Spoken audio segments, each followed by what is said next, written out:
Hi everyone, welcome to your first part of your 7th Italian lesson.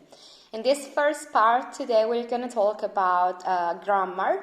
In particular we're going to see le preposizioni semplici, which means simple prepositions. And in Italian these are the ones that you can see in the parentheses. Di, a, da, in, con, su, per, tra, and fra, okay? And now we're going to see when we use each one of them and what they mean. So the first one is the preposition di. And di is usually used in Italian when in English you would use the English possessive, which in Italian we call genitivo sassone. For example, if you want to say that one is Luca's car, you're going to say la macchina di Luca. So that di stands for the apostrophe and S of the English possessive. So di it usually indicates possession. Second one is a, as the vowel a, the first letter of the alphabet. And this one is used when in English you would use to, as in going somewhere. So it indicates a movement. For example, here I give you the example, I'm going to school. Vado a scuola. So I'm going, vado, sto andando, a, to, scuola, school. A is also used before an indirect object. And this is all those things that answer the question to whom. For example, I've got to tell my mom, devo dire a mia madre. So, whom must you tell this thing? To your mom, a tua madre.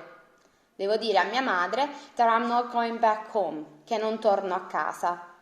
Okay? And then third preposition was da. Da is pretty easy. It's pretty straightforward. It translates from.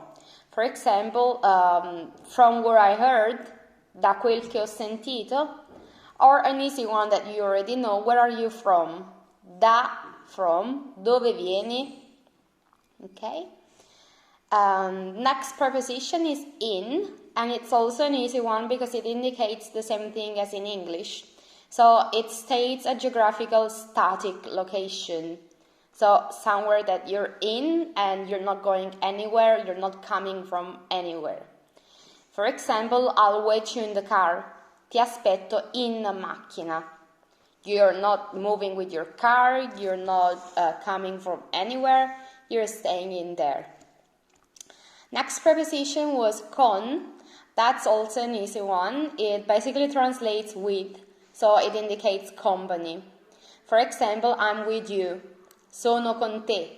Or I'm going to the cinema with my friends, vado al cinema con I miei amici. Okay? I didn't read this anywhere, I'm just making it up right now. Next preposition is su. Su is a hard one because it can both indicate a static location, as in, but in this case, for example, I'm on a chair, sono su una sedia. But it can also indicate a movement upon a place, so it translates on or up. For example, they are marching on Rome. On Rome is su Roma. Stanno marciando su Roma. And it also translates the English word about, so it's an abstract thing. For example, I'm talking about, not in that case. For example, this book is about food. Questo libro è sul cibo. So what's the book about? Sul cibo. It's about food. Okay? And also the next one is per. Per indicates a movement via something. For example, my package is arriving via sea. Il mio pacco arriverà per mare. This is not very much used right now, if I can be honest with you. You could also say arriverà via mare. So it's written in the same way as in English, via, V-E-A, V-I-A. but it's read just as you write it. So via, because the I is E and the A is A. So via, sorry. So, il mio pacco arriverà via mare. You could also say that one. It's much more easier if you already speak English, and it's also more used. But I wanted to give you an example anyway. Per also indicates finality, so something that you gotta do in order to get something. For example, I write you in order to get news from you. Ti scrivo per avere tue notizie. Per avere indicates finality, so something you're doing because you want something back. And as you can see here, there is a from. We already saw this preposition, so you could also say ti scrivo per avere notizie da te. Okay? Per also indicates a cause, so it translates because of. For example, non posso uscire per la pioggia. I can't go out because of the rain. But once again, in this case, you could also say non posso uscire a causa, which literally means because of. A causa. Okay?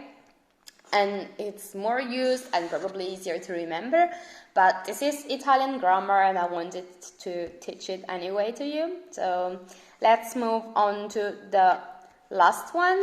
My laptop is frozen again. Okay. Actually the last two ones, but they're pretty similar and they can be used in the same context, so I put them together for you. Indeed, as you can read, I wrote tra and fra are actually very similar and both indicates two things. They can mean between and amongst, as in amongst you there is a traitor. Tra or fra di voi c'è un traditore. Or I don't know who to choose between the two of them. Non so chi scegliere tra i due. Non so chi scegliere fra i due. You could use them both. Okay, it's really up to you. I prefer tra, but it's a personal choice. Tra and fra can also express time and translate in this case in. As in, we are getting married in 2 months. So, tra 2 mesi ci sposiamo. Tra 2 mesi, in 2 months. And you should remember this from our past lesson. So, the lesson on months, weeks, days. I already showed you this expression.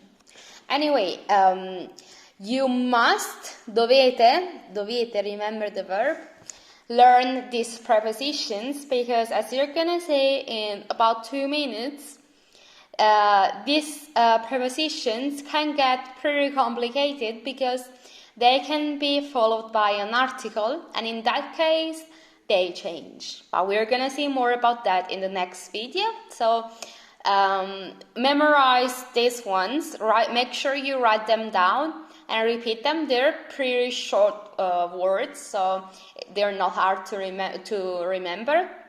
You just need to remember when to use them. Okay? I'll see you in the next video.